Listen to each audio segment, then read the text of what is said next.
Tere tulemast Tagurpidi majja! Kõigepealt vaatame üle lastetoa. Proovime mööda seina üles ronida, aga ei õnnestu. Lõbus on sellegi poolest.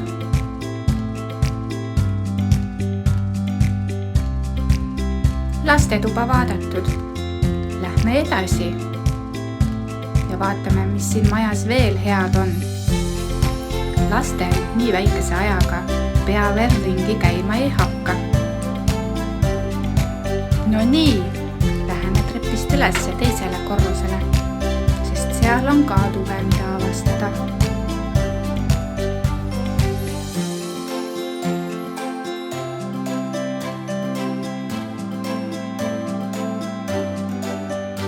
Tundub, et siin on üks magamistuba.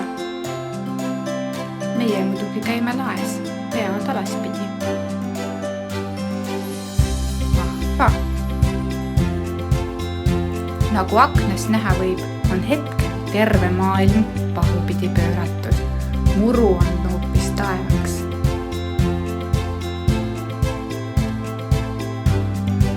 Vaatame järgmisesse tuppa. See on köök, jälle tagurpidi. Minge proovige, kas saab mõnda kapi just lähti teha? Siin on ahi.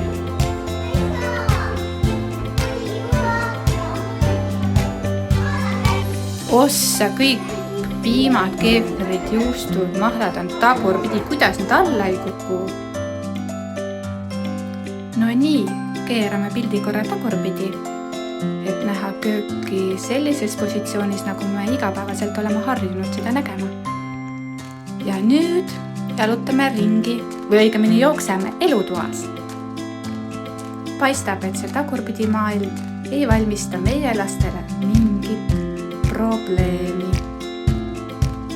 Suurema inimesena pean aga ütlema, et minu jaoks oli peale 5 minutit küll vaja teha üks paus, korra istuda ja selle tagurpidi maailmaga veidi harjuda, siis sai jälle jätkata.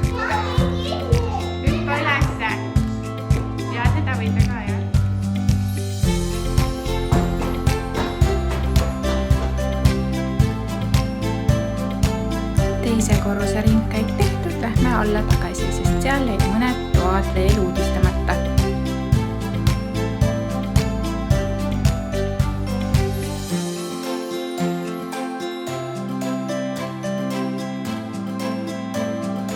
Siin on üks tore vannituba.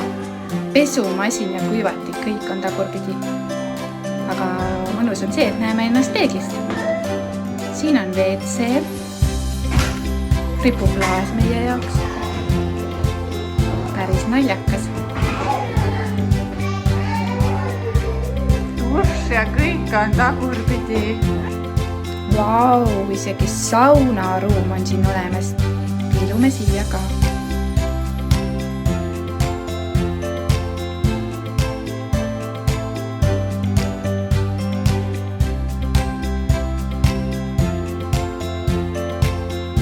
Veel üks magamistuba.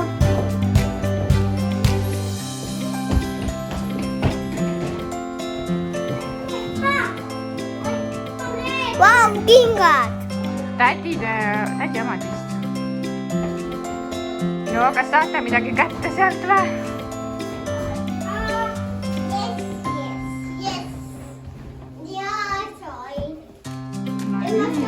Nüüd sa saad kappi minna või?